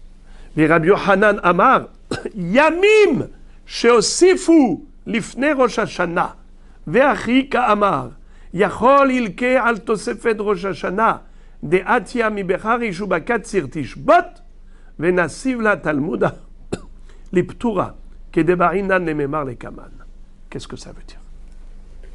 Les frères et les amis, vous connaissez la notion de Tosefet Mechol à la Kodesh. On rajoute un laps de temps Hol et on le greffe à la période Kodesh. Comme par exemple on a trouvé pour Kippour. Quelques minutes avant Kippour, il faut s'arrêter de manger. Il faut s'arrêter de travailler. Quelques minutes après Kippour, il ne faut pas manger, il ne faut pas travailler. C'est ce qu'on appelle Tosefet Mechol à la Kodesh. La notion de Tosefet, qui veut dire le rajout, eh bien, même à propos de la Shemitah, il y a une notion de Tosefet. C'est qu'une période avant la Shemitah est déjà frappée d'interdiction de labourer. On n'a pas le droit de labourer la terre. Bravo! Avant Rosh Hashanah de la Shemitah, au profit d'une agriculture pendant l'année de la Shemitah. Et même après la Shemitah, il y a des fruits qui ont poussé pendant la Shemitah qui seront interdits après la Shemitah. C'est Tosefet après la Shemitah. Alors c'est ça le truc. C'est que il lui dit, est-ce qu'il existe Tosefet? Non. Il dit que ça veut dire quoi? Oui, non. Il lui a dit, comme on va expliquer plus tard. Alors pour comprendre, les amis, on verra ça plus tard, plus développé. C'est qu'il va y avoir une mahloket entre Rabbi Akiva et Rabbi Ishmael à propos du pasuk de la Torah qui dit Beharish ou Bakatsir Tishbot. Répétons, Beharish ou Bakatsir Tishbot. Pour le labour, pour la moisson, repose-toi. De quoi on parle? On parle peut-être de Shabbat Kodesh. Le jour du Shabbat, on n'a pas le droit de labourer, on n'a pas le droit de moissonner. Boker Tov, c'est écrit dans la Torah. C'est écrit dans la Torah qu'on n'a pas le droit de faire 39 travaux. Parmi les 39 travaux, il y a également l'interdiction de labourer, l'interdiction de de moissonner. Qu'est-ce que la Torah a besoin de me dire? Mecharish ou bakatir tishbot? Ça sert à rien. Il te dit, tu veux savoir de quoi on parle? On parle de la Shemitah. La Shemitah, tu n'as pas le droit de labourer, tu n'as pas le droit de moissonner. Mais quoi, dans la Shemitah elle-même, c'est déjà interdit. Il te dit, ça vient interdire même à Tosefet. Tosefet Shevi'it. Un mois avant la Shemitah, déjà, tu n'as pas le droit de labourer la terre en vue de la semer pendant la Shemitah. Et même après la Shemitah, les fruits qui ont poussé pendant la Shemitah, ils ont une kedusha, tu n'as pas le droit de les commercialiser, ainsi de suite. Alors, c'est ça la notion de Tosefet. Comme ça, tu aurais pu croire. Et il te dit, non, c'est pas comme ça qu'il faut traduire le pasouk. Harish ou bakatsir tishbot, ça parle Behemet, non pas de la Shemitah, ça parle du Shabbat. Seulement, c'était quoi ta question? Tu as dit Shabbat, mais Shabbat, il y a 39 travaux qui sont interdits. C'est quoi le chidouche? Interdit de labourer, interdit de semer. Mais de toutes les façons, c'est interdit de labourer, de semer, puisque ça fait partie des 39 travaux. Je ne comprends pas pourquoi la Torah elle a écrit Harish ou bakatsir tishbot. Alors là, on va voir celui qui apprend Mikan Shemot Sifin. Pardon, la dracha de Maharish Reshut, Afkatsir Reshut, Yatsa Katsir Aomer Sheu Mitzvah. Qu'est-ce que ça veut dire? D'où on apprend qu'on a le droit, même pendant Shabbat, de moissonner le Homer le deuxième jour de Pessah. Parce que vous savez que le deuxième jour de Pessah, on sacrifiait Minhata Homer. C'est pour ça que ça s'appelle Sfirata Homer. Car depuis le deuxième jour de Pessah, on commence à compter chaque jour par rapport au korban du Homer qui avait été sacrifié, le Minhata Homer. Est-ce que j'ai le droit, si le deuxième jour de Pessah tombe à Shabbat, est-ce que j'ai le droit de moissonner? Oui. D'où je le sais? Ce pasouk. Beharish ou bakatsir tishbot. Étant donné qu'il est écrit, ne laboure pas, ne sème pas, sache que Shabbat, ce que je t'interdis, c'est de moissonner quand c'est pas pour une mitzvah. D'où je le sais? Parce que j'ai juxtaposé l'interdiction de moissonner à l'interdiction de labourer. Est-ce qu'il existe labourer pour une mitzvah? Il n'y a pas. Ça n'existe pas labourer dans le cadre d'une mitzvah.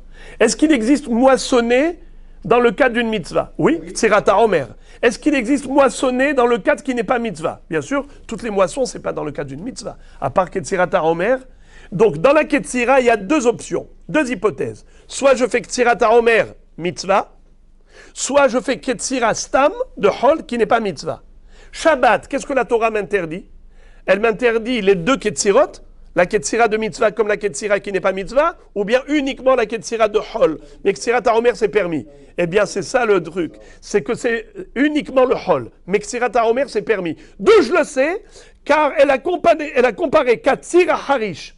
Comme Harish, c'est obligatoirement un labour de Hol, car il n'existe pas un labour de mitzvah, alors même dans la Ketzira, quelle Ketzira? Je t'interdis la Ketzira de Hol qui ressemble à Harish, mais pas la Ketzira de mitzvah qui ne ressemble pas à Harish. Mais Harish ou Bakatsir Tishbot, c'est uniquement de cela que je viens de dire. Alors de là, on déduit qu'on a le droit de moissonner pour le Homer, même si le Homer tombe Shabbat. Alors Rabotai, c'est ça ce qu'il lui a dit. Il lui a dit, viens, je t'explique. Ce que tu as entendu en Eretz Israël, tu n'avais rien compris, hein? Qu'est-ce que tu as dit? J'ai entendu une histoire de Tosefet, ils ont dit, est-ce que c'est interdit? Après, ils ont dit, non, c'est permis. Lo yadana, maï Tosefet, lo yadana, maï Petura. Il lui a dit, viens, je t'explique. Tosefet, la kavana, c'était, est-ce que la Shemitah, elle a une notion de Tosefet? Il faut interdire avant la Shemitah, il faut interdire après la Shemitah? A priori, Beharish ou Bakatsir Tishbot, ça veut dire ça? Et après, ils ont répondu, ils ont dit non, Beharish ou Bakatsir Tishbot, ça ne parle pas de la Shemitah, ça parle du Homer, Shabbat, qui tombe le deuxième jour de Pessah. Alors tout ça, Rabbi Yochanan lui a dit en filigrane, et la Gemara développe maintenant. La Gemara nous dit comme ça, Maï Yamim Shelifne Rosh Hashanah. De quoi tu parles quand tu me dis Tosefet avant Rosh Hashanah? Kedit Nan, comme il est écrit dans la première Mishnah de Masechet Shevi'it, Ad matay horshin besade ilan erev shevi'it. Bet Shammai omrim kol zman sheyafe la peri, ou Bet Hillel omrim ad ha'atzeret, ou krovim divrei elu liot ke divrei elu. On a déjà vu ça dans la Mishnah de Masechet Shevi'it. Jusqu'à quand on a le droit de labourer la terre pendant la 6e année? À la fin de la 6e année, on est déjà à la veille de la Shemitah. Est-ce qu'on a le droit de labourer? Eh bien, C'est assourd. Pourquoi c'est assourd? Parce que à quoi ça sert? Tu vas labourer pour bonifier la terre, pour travailler la terre pendant la Shemitah. Mais c'est assourd de travailler la terre pendant la Shemitah. Alors tu ne peux pas labourer à la fin de la 6e année. Mais depuis quand tu n'as plus le droit de labourer la terre? Admatay Horshin, Besade Ilan, Be'erev Shevi'it, Bet Shammai Omrim, Kozman Sheafé la Péri. Tu peux labourer tant que ça te sert à bonifier les fruits de la 6e année. Et Bet Hillel, ils disent Ad Had Seret, jusqu'à Shavuot. Ou Krovim, divrei Elul, Yod ke divrei Elul. Ça veut dire que, en fait, le temps de Bet Shammai et le temps de Shavuot, c'est à peu près pareil. Et jusqu'à quand, pendant la 6e année, on a le droit de labourer Sadeh Alavan, c'est-à-dire un champ de céréales. Pourquoi il s'appelle Sadeh Alavan? Parce que quand vous êtes debout, devant le champ, vous voyez tout blanc. Vous avez déjà vu en campagne les champs de blé? On a l'impression que c'est tout blanc, c'est pas vert. Kozman, dès qu'il n'y a plus de pluie, c'est-à-dire que la pluie qui a humidifié le sol, elle a séché. Et tout le temps que les gens ils labourent encore la terre pour semer des courgettes et des courges, tu peux encore labourer la terre. Rabbi Shimon Omer Imken Natna Torah Shi'ur Lekol Echad Bechad Biyado. Eh bien, dans ce cas-là, ça veut dire que chacun, en fonction de ses courgettes, il va labourer la terre en son temps. Il y en a qui sèment des courgettes avant, il y en a qui sèment après. En quoi chacun, en fonction de son temps spécifique, c'est pas possible que la Torah donne un shi'ur qui soit individuel et spécifique et relatif à chacun. Et là, bisdeh alavan ad pesach ou bisdeh ha'ilan ad atzeret. Alors le verger ou le champ de céréales, c'est exactement pareil. C'est jusqu'à il y a un seul zman pour tous. Pour le Sdeh Alavan, c'est jusqu'à Pessah. Après Pessah, on n'a plus le droit de labourer parce que ça ne sert à rien. Et pour le Sadeh à Ilan, après Shavuot, on n'a plus le droit de labourer. Donc tout cela, c'est la notion de Tosefet. Et la Gemara dit, Ve'amar Rabbi Shimon ben Pazi, Amar Rabbi Shua ben Levi, Mishum bar Kapara, Rabban Gamliel, ou Beddin onim noal shneprai ki malalu bitlum. Rabban Gamliel, il s'est installé avec son Beddin et il a annulé ses interdictions. Et il a dit, toutes ces interdictions qui existaient à l'époque du Beth Amikdash, stop, vous avez le droit maintenant de labourer jusqu'à Rosh Hashanah de la Shemitah. Il n'y a pas de Tosefet. Amar les Rabbi Zera les Rabbi Abaou, ve'amre la Rish Lakish Rabbi Yochanan, Rabban Gamliel ou Bedino echimatsu mevatle takanta de Bet Shammai ou Bet Hillel, ve'atenan en Bedin yachol levatel divrei Bedin havero, ela en ken gadol mimenu bechokma ou beminyan. Comment Rabban Gamliel s'est permis d'annuler la takana de Bet Shammai et Bet Hillel? Il y en a un qui a dit depuis jusqu'à Pessah, l'autre qui a dit jusqu'à Shavuot. Ça veut dire le Sdeh Alavan jusqu'à Pessah, le Sdeh Ilan jusqu'à Shavuot, et Bet Shammai avait dit Kozman fait la Péri. Mais Kitsour, Rabban Gamliel, il est ultérieur à Bet Shammai et Bet Hillel. Comment il a pu annuler leur takana? Nous savons qu'un Beddin n'a pas le droit d'annuler les institutions rabbiniques qui ont été instaurées par un Beddin antérieur. C'est uniquement s'il est plus grand, il est supérieur à lui en chokma et en minyan, en savoir, en sagesse et en nombre. Or, ce n'est pas le cas. Alors, comment est-ce qu'il s'est permis? Eshtomem kesha hada. Il a été stupéfait par la question pendant quelques minutes, mais après quelques minutes de réflexion, il lui a répondu. Amarle imur karitnu benehem kol harotze levatel yachol levatel. Il lui a dit Bet Shammai Bet Hillel, ils ont été quelque part ouverts. Qu'est-ce que ça veut dire, ils ont été ouverts? Au moment où ils ont institué l'interdiction, ils ont dit, on laisse la porte ouverte à un autre Beddin. S'il y a un Beddin ultérieur à notre époque, qui juge qu'il est bon temps d'annuler notre institution, eh bien, on lui donne et on lui accorde le droit. Donc, Bet Shammai Bet Hillel, qui avait institué cette interdiction de labourer la terre la veille de Shemitah, eux-mêmes, ils ont mis un bémol. Ils ont dit, s'il y a un Beddin qui veut annuler notre interdiction parce qu'il juge bon de le faire, eh bien, on lui octroie le droit.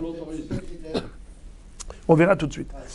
Alors, la Gemara dit Didhuhi, d'abord, qu'est-ce que c'est que cette histoire-là? Tu me dis, Bet Shammai et Bet Hillel, ils ont institué l'interdiction de labourer la terre veille de Shemitah. Pourquoi? Ça, c'est une institution de Bet Shammai et Bet Hillel. C'est beaucoup plus grave que ça. Halakha le Moshe Misinaï, c'est Halakha le Moshe Misinaï qui nous interdit de labourer la terre avant Rosh Hashanah de la Shemitah. De Amar Rabbi Yassi, Amar Rabbi Yochanan, Mishum Rabbi Nechonia, Ish Bikrat Bet Hurtan, Eser Netinot, Arava, Venisuch Hamaim, Halakha le Moshe Misinaï, puisque ces grands maîtres-là nous ont enseigné qu'il y a 3 halachot les Moshe Misinaï. Nisuch Hamaim, la libation de l'eau pendant Sukkot, les 7 jours de Sukkot, il fallait faire la libation de l'eau en parallèle de la libation de vin sur le Mizbeach. Également, Arava, c'est-à-dire mettre des Aravot autour du Mizbeach pendant Sukkot, des Aravot qui étaient très longs, qui mesuraient 11 coudées de hauteur et qui surplombaient le Mizbeach, n'est-ce pas, surtout au Sha'an Araba. Et également, Eser Netirot. C'est quoi Eser Netirot? C'est qu'on a le droit de labourer un champ la veille de Shemitah si on a 10 arbustes, 10 arbrisseaux qui se trouvent dans un champ qui fait 50 coudées par 50 coudées, ce qu'on appelle 25 mètres par 25 mètres, ce qu'on appelle Betsea, eh bien dans ce cas-là, on a le droit de labourer le champ jusqu'à la veille de Rosh Hashanah. Ça veut dire que en dehors des arbrisseaux, on n'a pas le droit pour des gros arbres, on n'a pas le droit de labourer le champ. Tu vois qu'il y a une exception, on permet que ça. Eser Netirot.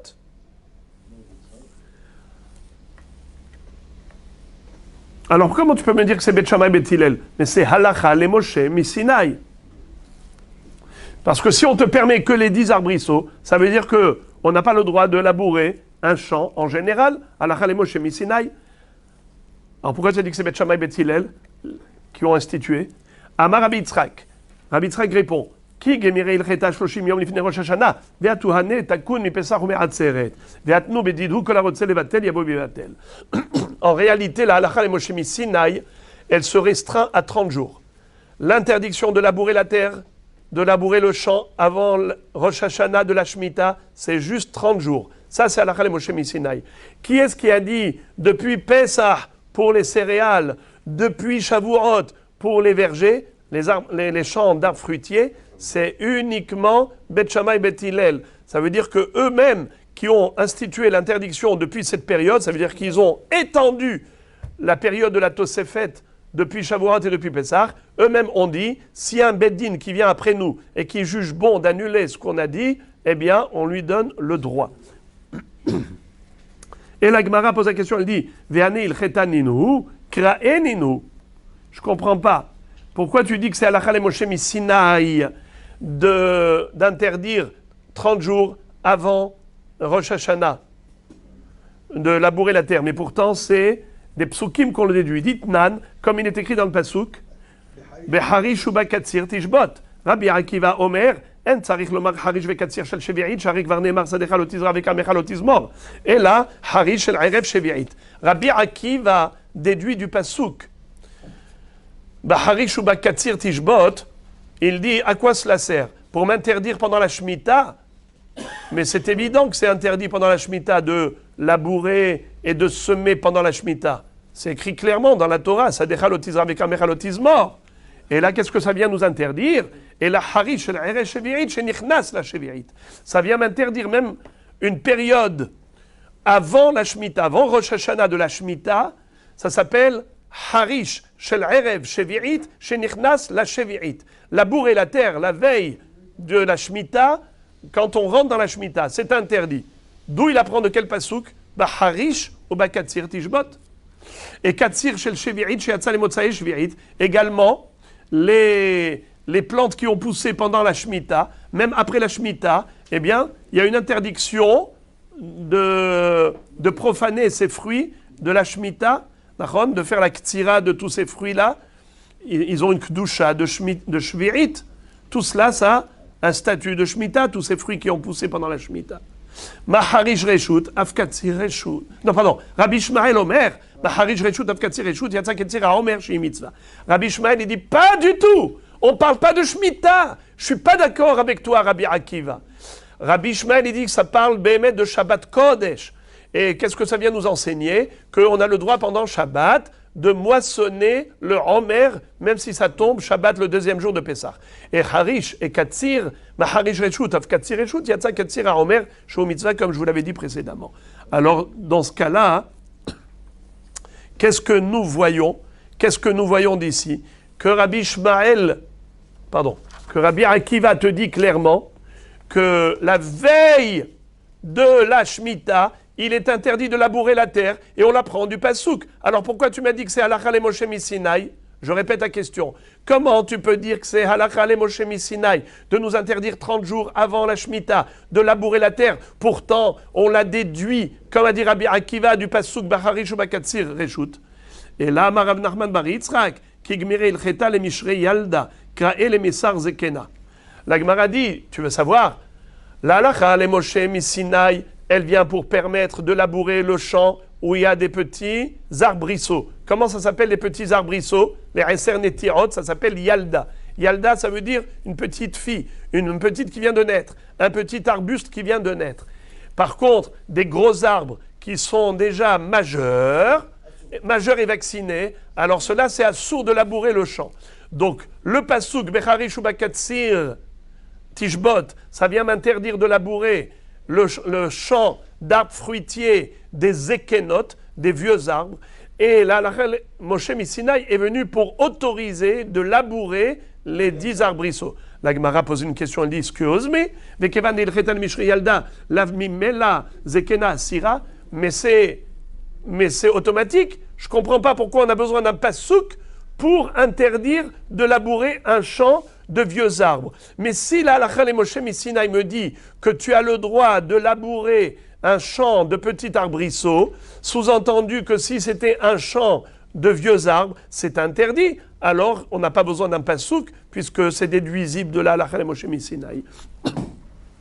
Et la hilcheta le Rabbi Ishmael, ukrae le Rabbi Akiva. Qu'est-ce que ça veut dire? En fait, c'est une mahloket.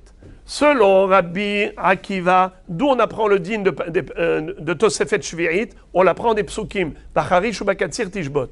Mais Rabbi Ishmael, qui dit que le pasuk Bacharish ou Bakatsir Tishbot, il parle de Shabbat Kodesh par rapport à Ktzirat HaOmer, donc lui ne peut pas déduire le din de Tosefet de ce pasuk, parce que ce pasuk, il ne parle pas de Shemitah, il parle de Shabbat Kodesh. Eh bien, d'où il apprend le din de Tosefet? Il apprend de Halakha le Moshe Misinaï par rapport au Eser Netirot. Et Rabbi Yochanan Amar, Rabban Gamliel ou Bedino Miduraïta Batileu. Et Rabbi Yochanan te dit, Rabban Gamliel ou Bedino, Behemet, ils ont annulé le din de Tosefet Shvi'it Minatora. Maïtama, Gamar Shabbat Shabbat Mi Shabbat Bereshit. Ma Shabbat. Malehalan. Hi asura lefanea ou lacharea mutarin. Afkan. Hi asura lefanea ou lacharea mutarin. Lui dit, ils ont fait une dracha pour annuler le din de Tosefet. Quel dracha? Puisque la Torah a appelé la Shemitah Shabbat. Eh bien, comme le Shabbat, il n'y a pas de Tosefet avant et après, ainsi pour la Shemitah, il n'y a pas de Tosefet avant et après. Matkif la Rav Ashi, Mande Amar il Cheta, Atiak Zera Shava Akra il Cheta, Mande Amar Kra, Atiak Zera Shava Akra Kra, Mazé. Il lui a dit, mais je ne comprends pas ce que tu es en train de me raconter là. Tu me dis, Rabban Gamliel, il a fait une dracha, la Gzera Shava de Shabbat, pour annuler la halakha le Moshe Misinaï. Est-ce que c'est possible une chose pareille? La halakha le Moshe Misinaï te dit quoi? Il faut rajouter une période de 30 jours pour interdire le labour pendant la 6e année, à la fin de la 6e année, veille de 7e année. Ça, c'est la halakha le Moshe Misinaï. Après arrive la Gzera Shava, et qu'est-ce que nous fait la Gzera Shava? Il dit, non, annule. Shabbat. La Torah a appelé la Shemitah Shabbat. Comme Shabbat, il n'y a pas de Tosefet avant et après, ainsi, la Shemitah, il n'y a pas de Tosefet avant et après. C'est quoi cette histoire-là? La Torah, elle contredit la halakha le Moshe Misinaï. Et la Maravashi, Rabban Gamliel Obedino Savrela ki Rabbi Ishmael. De Amar il Cheta Gimerela, de Chigmere il Cheta Bisman Shebet Hamikdash Kayam, Dumiyad Enusuk Hamaim. Aval Bisman Shen Bet Hamikdash Kayam, Lo. Qu'est-ce que ça veut dire? Il lui dit, en fait, Rabban Gamliel, qui a annulé l'interdiction de labourer la terre veille de Rosh Hashanah, et il a dit, tu peux labourer, jusqu'à la veille d'Ashmita, en fait, c'est qu'il a annulé juste Bazman Azé, à cette époque où il n'y a pas de Beth Amikdash. Pourquoi? Parce que lui, Rabban Gamliel, il pense comme Rabbi Ishmael. D'où il apprend le din de Tosefet, c'est halakha le Moshe Misinaï. La halakha le Moshe Misinaï, si vous avez remarqué, on a dit qu'il y a 3 halachot. Quelle halachot? La halakha de Tosefet Shvi'it, Eser Netirot, la halakha de Arava et la halakha de Nisuch Hamaim. Les 2 halachot, Nisuch Hamaim, c'est à quelle époque? Bet Hamikdash. Arava, c'est à quelle époque? Bet Hamikdash, autour du Mizbeach. Alors la halakha de Tosefet Shvi'it, c'est aussi uniquement à l'époque du Bet Hamikdash. Donc maintenant c'est compris. Bemet minatora, ça veut dire halakha le Moshe Misinaï, c'est qu'il faut interdire le labour 30 jours avant la Shemitah. Halakha le Moshe Misinaï. Mais la halakha le Moshe Misinaï elle-même te dit que ce labour il est interdit qu'à l'époque du Bet Hamikdash. Après la destruction du temple, comme on n'a plus la mitzvah de Nisuch Hamaim, on n'a plus la mitzvah de Arava, on n'a plus l'interdiction de labourer la terre avant la Shemitah. Mais qu'est-ce qu'ils ont fait Beth Shammai et Beth Hillel? Ils ont rajouté aussi une période, ils l'ont étendu. Mais tout cela, c'est à l'époque du Bet Hamikdash. Une fois que Bet Hamikdash est détruit, malheureusement, ces halachot ne sont plus en vigueur. Donc, Hasve Shalom, que Rabban Gamliel est venu annuler une halakha. Pas du tout. Il t'a simplement dévoilé quel était le sens de la halakha. Rabban Gamliel, il t'a enseigné une halakha. Il te dit, halakha le Moshe Misinaï, à l'époque du Bet Hamikdash. Mais après la destruction, la halakha le Moshe Misinaï elle-même te permet de labourer la terre, be'erev shevi'it.